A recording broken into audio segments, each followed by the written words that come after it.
We're live. We're live already. Oh boy.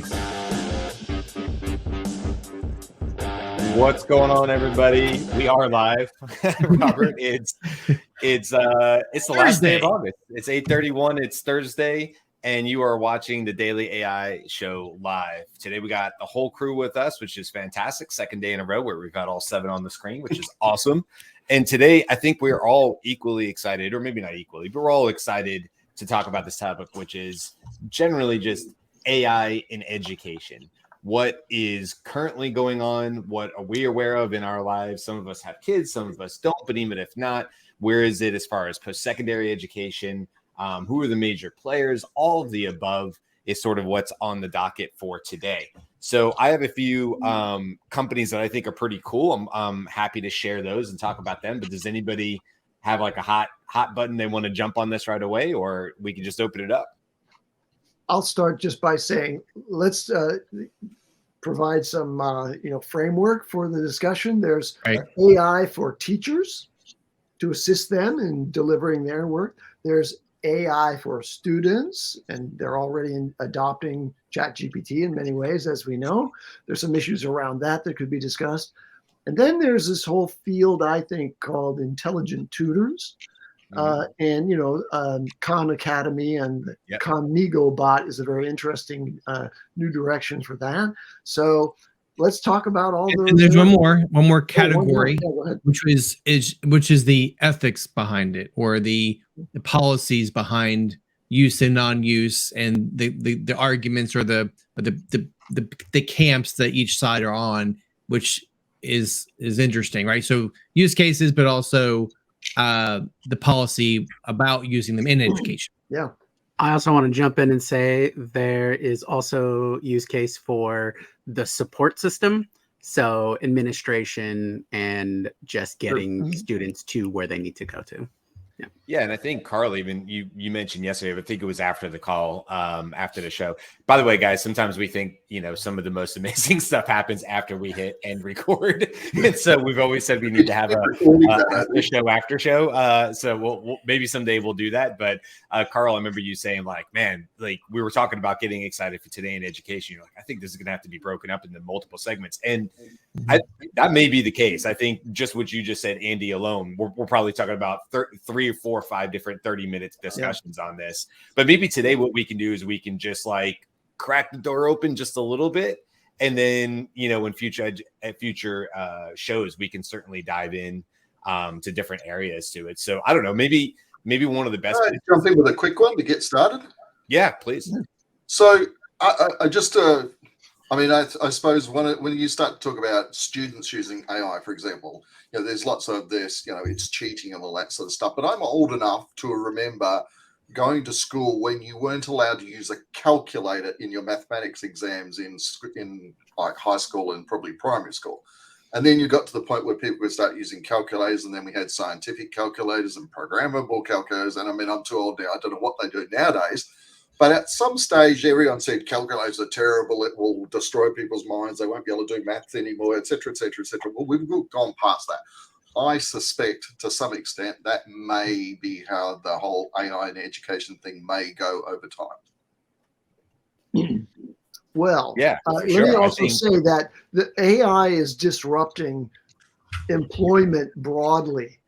And so education has to reset in response to AI's intrusion, if you will. And then that says, okay, well, what's the value of going to a college anymore if I can access the world's knowledge conversationally with an AI chatbot? And I really need to be working in that domain in order to move forward. How does education as an institution across all the different levels of education, how does it respond to that? And shouldn't AI be central to all of that? Yes, it's going to get adopted. It's not going to be as simple as it's another tool in the classroom.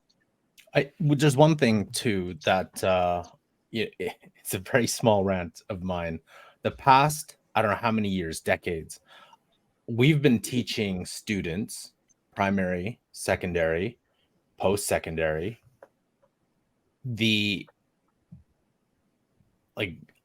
from an industrial revolution type teaching method, right?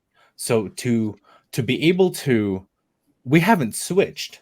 Like students still all congregate together, for the most part, memorize certain things, and then regurgitate that, whatever they were taught in some sort of test or whatever. I think with AI today, the number one thing I think every student should start learning would be critical thinking and understanding when I'm using said AI tool, because there's no getting around it. You can ban it. It doesn't matter. This will come out. What is real? What is fake? When I see an output, human or not, can I critically think through this? And in addition to critically think through this, can I provide my own opinion in a coherent manner? And that's where I think the AI education piece is going to be important, because you've all said it. Oh, we may ban it, we may not. But I'm like, instead of banning, why are we not teaching people how to use it? And that is the shaking foundation of education. Yeah, but let's talk about the elephant in the room with the use of AI. And just to give you some context, I'm looking at the secondary education, the college level. I'm currently working with the University of Tennessee's new College of Emerging and Collaborative Studies. They're creating their first of its kind, at least at the UT level, which is why I'm wearing my UT brand today. AI undergrad degree, and the college is overall program is designed for other, like if you're a biology student or if you're a poli-sci student, you can take classes in this college because it's like taking a typing class, not necessarily related to your major or minor, but it gives you an underlying skill set, right? So that's their focus. But going back to my point, the elephant in the room is they asked me this question as I was talking to some of the leaders and the professors. If you allow the students to use the software and the AI and the different tools, you still have to have a way to test that they're actually absorbing the knowledge that you're trying to teach them. So whatever the course, there's the technology piece, you're teaching them how to use the technology.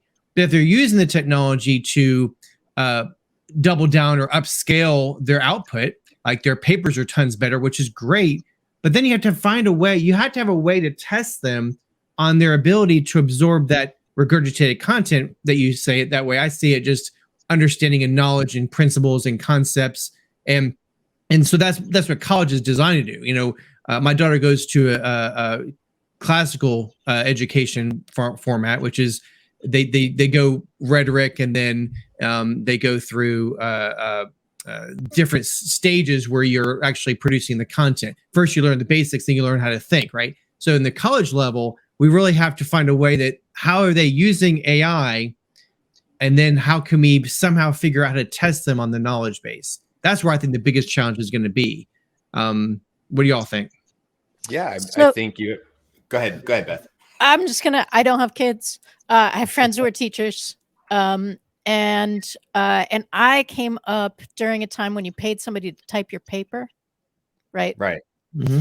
And we were laughing that what's going to happen now is you're paying someone to handwrite your typed paper, right? Because handwritten papers are going to become a thing, and blue book tests where you're like doing that kind of essay stuff.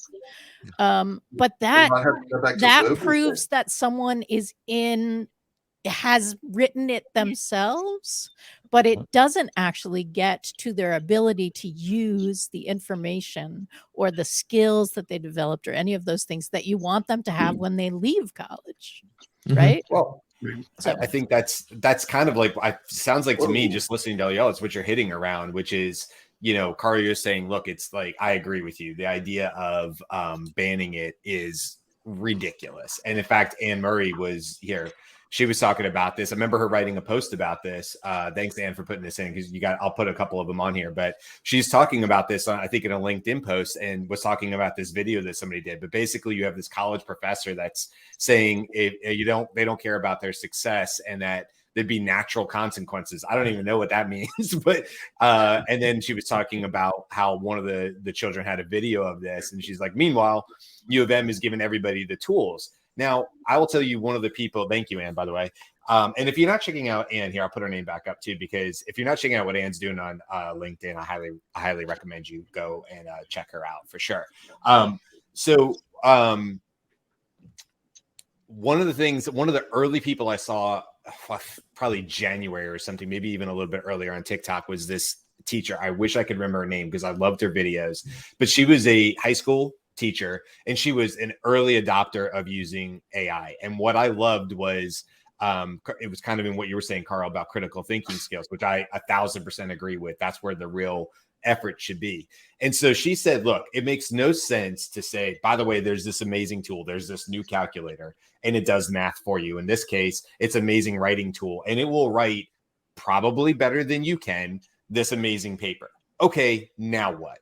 It exists. Poof, it exists. We can't do this and say that this tool no longer exists. She's like, so how are we going to do this differently? So what she decided to do in her class, and this was early, I mean, we're talking about, well, early 2023, so it was still early as far as all this coming out with Chat GPT. And so what she would do is she would say, give me a topic to her class. And I'm paraphrasing here, so I hope I don't mess this up too bad, but they would give them a topic. She would go home to Chat GPT, input the topic into Chat GPT with a prompt, and it would produce a essay.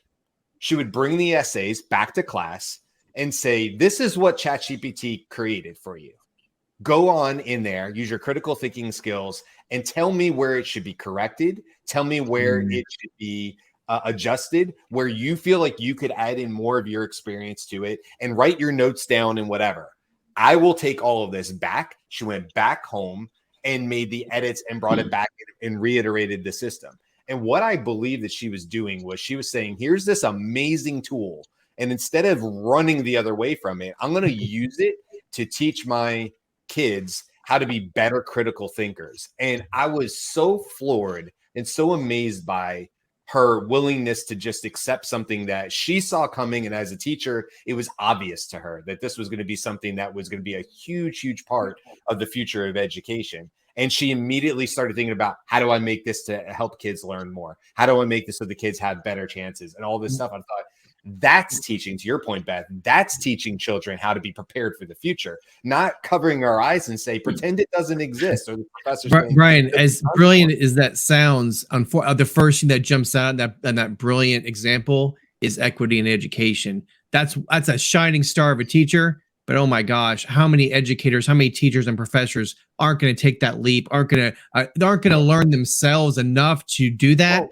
Then there's going to be all these students that missed out on that particular method. And I love that. I 1,000% agree. I think that's why, I mean, Ann mentioned somebody else too from the AI, actually George R., who I'm not sure who that is, but I will mention Amanda Bickerstaff, who I'm going to be doing an interview as part of the Daily AI show coming up, hopefully in like the next week. She started a company called AI for Education. Another person that you guys should definitely go check out if you're not on LinkedIn. She's putting out amazing content. She's an educator herself, former teacher, a current teacher. And so she's like, hey, educators need to understand how to use these tools.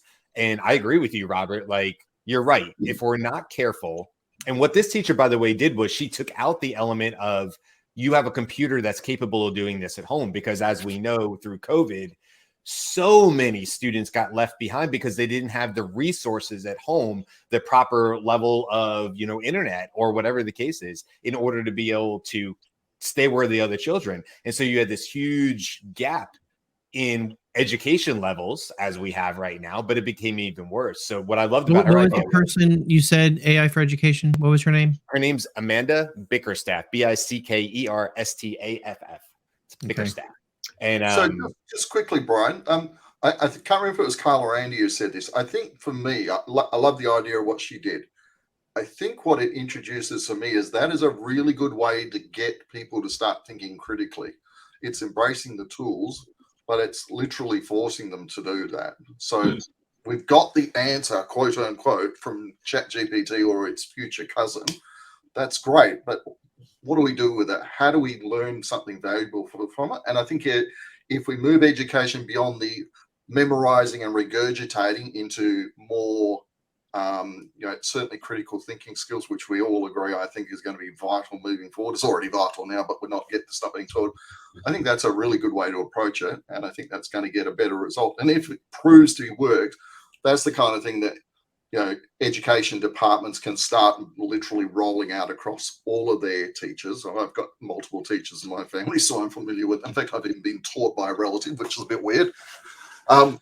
you can force that out into the marketplace. And, we already currently have teachers that don't do a great job anyway. Chat GPT is not going to change that around, so even if they're not willing to learn it. But it might make them a better teacher. It might do, So I have a thought about this, and I'm going to play Andy a little bit, because I think what we're hinting at is a shift in a paradigm.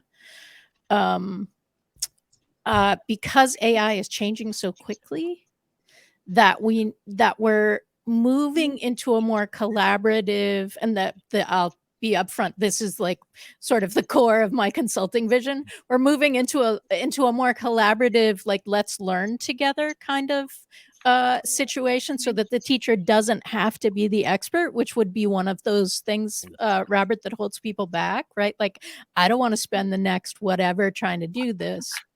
There was a teacher that I saw, Brian, that did a similar kind of thing, except that their school allowed them to have computers, and so using Chat GPT in the class was a possibility.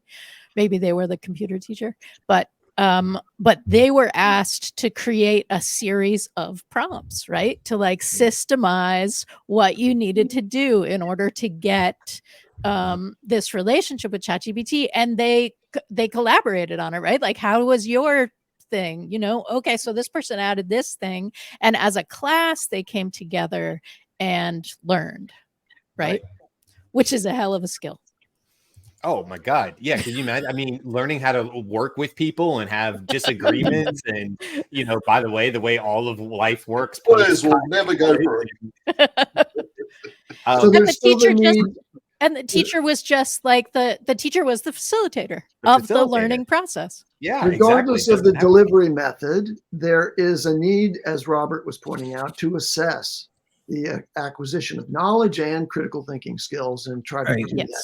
Well, one of the ways that I'm just imagining that might happen in the future is if you have an intelligent tutor that you're interacting with on a daily basis, frequently, that AI is simultaneously capable of evaluating the kinds of inputs that you're providing to it in response, either to queries that it's giving you, or questions that you're asking. Are they related to the subject, or is this really requiring a whole lot of prompting on my part as the AI in order to keep the conversation going?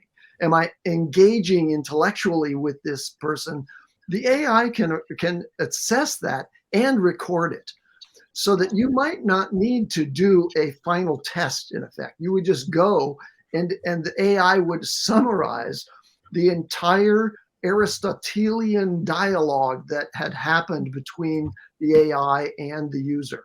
Well, now you're getting into dangerous territory, Andy. Are you talking about replacing teachers? I know you're not, but that's the first thing I go to is like, well, Khan Academy and Khanmigo. You just put them in a computer screen and have the bot teach and then query its knowledge, like you just said, which is brilliant. And you can do a summary over the course of 10 weeks. Does this kid know what this topic is and what is his level of competency of this topic? That's brilliant, but you're taking the teacher out of the loop completely, it seems. Not completely, because I think there would still be regular classroom for socialization and for collaboration and engagement and understanding what the different responses of individuals are to their interactions with the AI teaching. So I have a kind of a utopian vision of how all that works in the future, but there are pessimists too.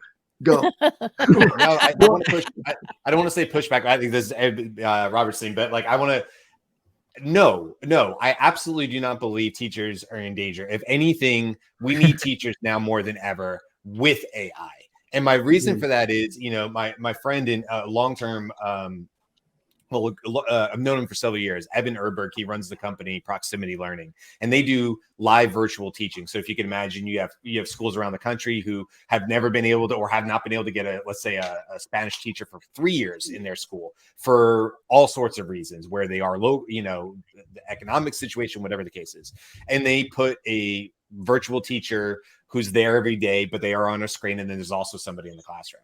And one of the things he's an expert in education. One of the things he always tells me is like, we saw it during COVID. One of the things children, and I'm talking about younger children, obviously through developmental years, but even through middle school where my daughter is now, it is very, very important for these children to have the student teacher interaction. It is, in my mind, as a parent of a 12-year-old, critical to my daughter's growth skills.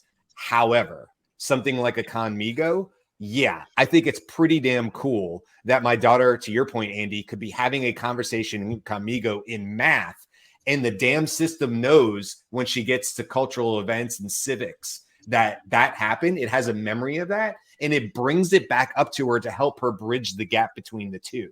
So now the math teacher doesn't need to have every conversation with the civics teacher because that's not happening anyway in middle school. But now you have this extra tool that these facilitators, which I think is a better name for it, can then say, well, let's go ahead. Let's have that conversation. That's fantastic. Let's make the connection. If my daughter happens to do very good in math, but other subjects aren't her spotlights. Okay. So I think it's really cool that you're going to have these tools that go across the whole system and are able to pull up conversations into it. And anyway, I'm very excited about that. But and I want to. Here's my pushback, because I guess I definitely feel like, and no offense there, Brian, but you're a tad naive, or it's almost as if like you're singing the praises. Hold on, you're singing the praises of a technology without recognizing the end state of that technology, the end state of it. And to think about it this way, as a current state use case, homeschoolers would absolutely love this particular technology. Plug them into Khan Academy or Khanmigo or a version of it that teaches them everything, and they're going to be smarter than any student in high school and any of the other students that are taught from just because they're already smarter or more socially adept. That's my pushback on that. You're missing the opportunity. Homeschoolers are actually quite socially adept because they actually have more time to socialize outside of a classroom. Yeah, I mean, these parents are doing homeschool and stuff like that, bust their butts to make sure these kids are part of social groups and sports. Right. And all. Yeah, but they only do like 2 hours of school a day. Like their school is actually very, very short. So my you're point talking to a guy who had my daughter in first grade. We lived in Europe. She was in virtual school the whole time. 90% of our days was go out and exploring new playgrounds because she was 7 at that time, and that was really important. Or we took tours to go explore graffiti art on the walls of Berlin. That's my point. My point is that the technology we're talking about today that's allowing all this to happen is 100% pointing a target on teachers' backs. No, they're going to be gone in the future. It's not. 100%. Come on. Hang on. You're not eliminating teachers. What I'm you're not talking doing about is you're giving them tools. I'm talking about in the future. It'll be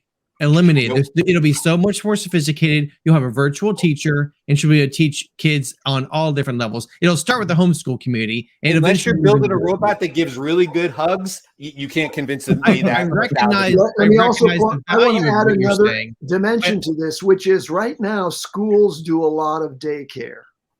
Okay, so how do you replace that in the overall societal structure? There's so many things. There'll still be a room for them to go, but it won't be a human teaching them. I know. I agree with you, Brian, that that's exactly what we need to do to our children. And it's valuable. Unfortunately, I recognize that there's bigger forces pushing this agenda that's going to make our children not benefit the way we did as kids. If that worked, social media would not be directly responsible for increased suicide rates.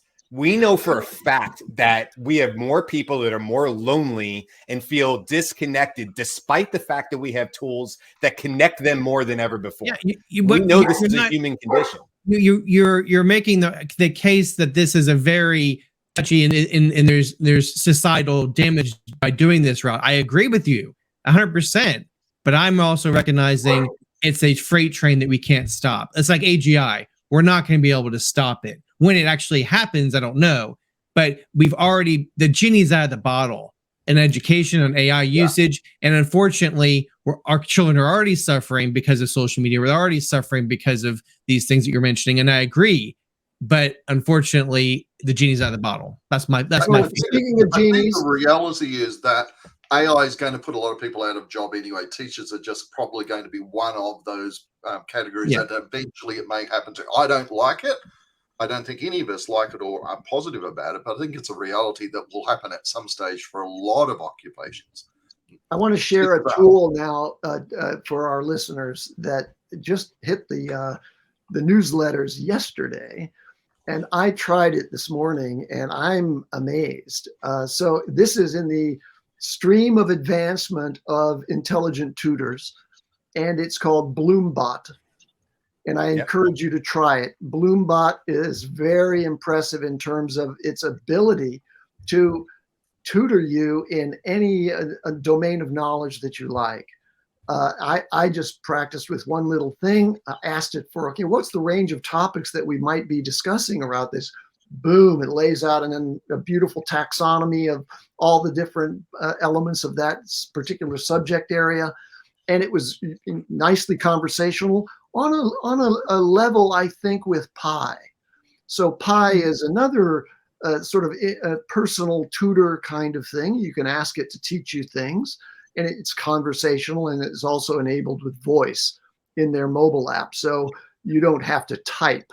But Bloombot, and specifically on the web, chat.bloombot.ai is the one. You should go and just try it out to see where this is leading. So I have, I've been following a tool parallel to Bloom, which is Learn XYZ. And this came out. And in addition, now the two tools have, I believe, the same end goal, but this tool creates courses for you. So you type in whatever you want to learn, and it'll give you beginner, intermediate, advanced level courses on pretty much whatever you want to learn. What's the name of that tool, Carl? It's Learn XYZ. Learn.xyz.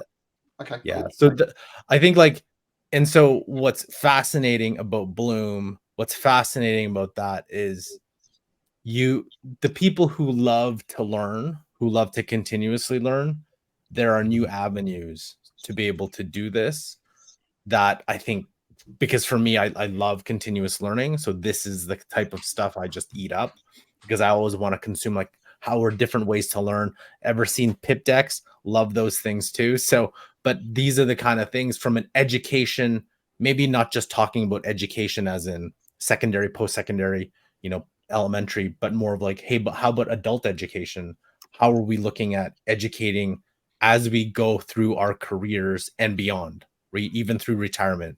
And my dad was like, hey, I want to learn something new. I'm like, you now have the power in your hands to not stagnate, to continue to learn, to consume all that knowledge in a way that, gets you interested and excited every day.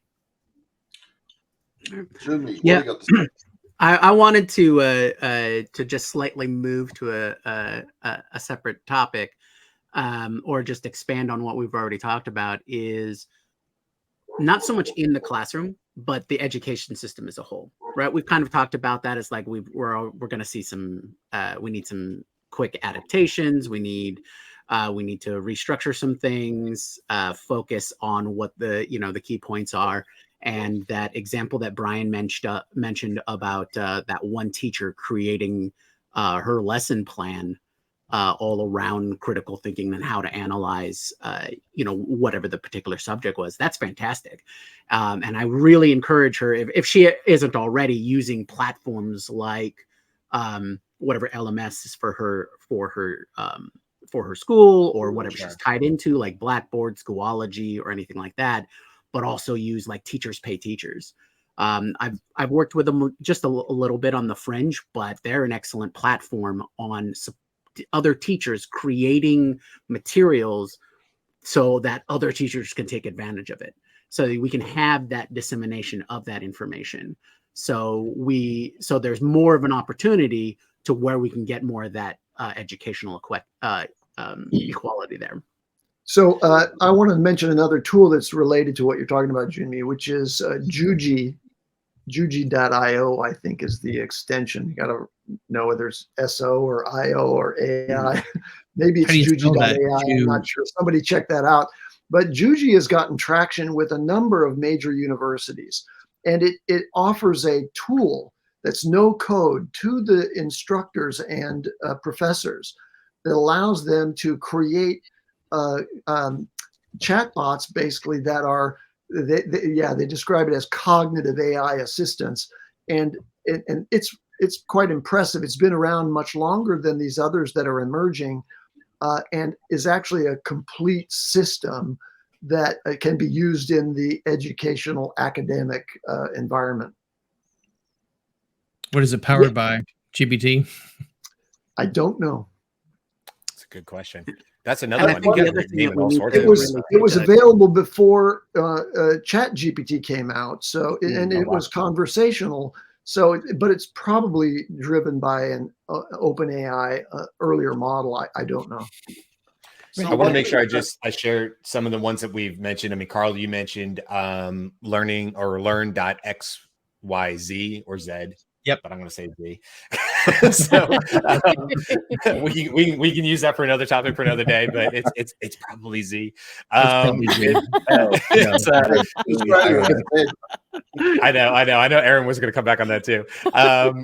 But this is one we talked about. Bloom or chat.bloom.ai is what Andy was referring to. Andy, you've also mentioned, and Robert, you were talking about, and I agree with you, Khanmigo. If you have not played around with that, you have to make a donation in order to do it.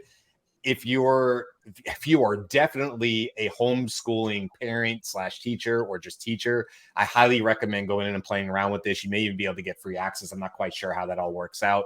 Yeah, that's from Khan Academy, which is like they've been doing this forever. They're the OG for teaching through media. 20 years ago, I was watching his videos on how to do Excel, and he would just write it, and he would have videos on it. I loved Khan Academy back in the day. If you get a chance, go look at his TED Talk. The guy Khan, I can't remember his first name, but the founder, Salman Khan. Yeah, go watch his TED Talk about Khanmigo. It's like from 5-6 months ago. And also, I want to mention Synthesis. I worked for Synthesis for a good long time, but I was doing it more where we would have Zoom calls. I would have children anywhere from the age of 9 to 15, but broken up into age groups. And we taught critical thinking skills through games. Since then, Synthesis has come out also with this particular topic. Now, you can see here, I'm in as a parent, but I can switch back to Sophia if I want to, my daughter. But I'm in Polaris, so if I want to explore mode. But they're all similar to this, but this is really, really cool stuff like this. So count like an Egyptian, right? That's fun. Yeah, I think one thing about using AI for education, I think a couple of you guys already touched on it, but I think one of the really powerful things that it will bring to the fore is the ability to tailor everyone's learning style, or tailor the educational process to everyone's learning style. Because absolutely, I know, like my niece is a teacher, and she's a very progressive teacher, and the school she works for is very progressive. So they do a lot of stuff that when I went to school, we never did. And then it's all designed to help students who learn differently get the best experience. And with an AI, I think you really, as it gets better, it's really going to be the kind of thing that will, I believe, ensure that everybody, even though we ideally want them all at school interacting and learning social skills and that sort of stuff, but when you can have that learning experience tailored to your specific strengths and weaknesses, I think it will make it a really interesting experience in the long term. It'll be truly no child left behind at that point. It'll be truly like every kid will be addressed based on their aptitude or their ability. And maybe we'll get rid of people that are left behind because they didn't know they were dyslexic, or you didn't know that, because you'll be able to tell this person's not. I'd love that idea. Listen, equity, again, Evan Erberg talks about it all about equity. His goal is equity for 1 million students through what he's doing through proximity learning. But again, Amanda Bickerstaff is talking about equity. And I know it's coming up here a lot. And I think that's exactly right. If AI can help solve the problem of which children and college students and all across the board get what level of education simply because of their socioeconomic backgrounds or where they happen to be born or whatever the case is, there is a lot of hope for the future. I agree with, there's lots to go on here. We didn't even get into the ethics and all the other stuff, and we can do that on another show. But obviously there's a lot to unpack here. I'm looking forward to, us, starting up with our interviews, which we're going to do outside of this realm, just so we can always keep this to a tight 30 minutes. It'd be hard to bring on guests in this format, but we absolutely all are talking about bringing on guests. So look forward to that. And that'll be a great opportunity for us to bring in these experts, the Mandas and other people who are already in these fields, so we can learn from them as well. So we're over by 5 minutes. I'm not surprised on this particular one, but that's okay. It's a 35-minute show today. Come on back tomorrow, guys. We got a show tomorrow. I'm also really excited about. It's talking about the AITs, why businesses don't commit to AI even after they say they're going to. So that's going to be a good episode for tomorrow. And then on Monday, we're going to be, we keep saying it's Beth's show because it's all about her expertise in Salesforce, which I'm super looking forward to because I'm sure I'm going to learn a lot on that one. So that's what we got coming up for the next 2 ones. And of course, we'll be back all next week as well. So until then, until tomorrow, this was fun. I enjoyed it. And let's do it again. Bye, everybody.